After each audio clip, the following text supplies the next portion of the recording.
ദഹി ബൈങ്കൻ എന്ന് ആദ്യമായിട്ട് കേട്ടപ്പോൾ ഇതെന്തായിരിക്കും എന്നുള്ളൊരു ഫീലായിരുന്നു എനിക്ക്.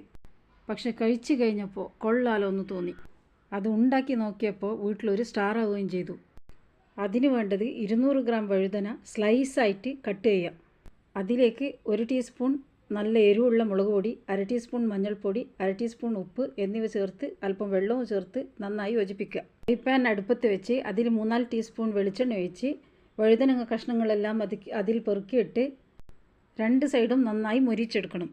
അതിനുശേഷം അതേ ഫ്രൈ പാനിൽ അല്പം വെളിച്ചെണ്ണ ഒഴിച്ച് കടുകും വറ്റൽമുളകും കറിവേപ്പിലയും ഇട്ട് താളിച്ച് ഒരു ഉള്ളി ചെറിയ കഷ്ണങ്ങളാക്കി അരിഞ്ഞതും അല്പം വെളുത്തുള്ളിയും ചേർത്ത് മൂപ്പിച്ചെടുക്കുക.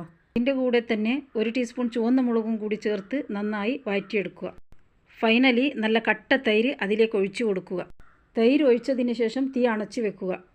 അവസാനമായി ഫ്രൈ ചെയ്ത് വെച്ച വഴുതനങ്ങ അതിലേക്ക് ചേർക്കുക. ദഹി ബൈങ്കൻ റെഡി.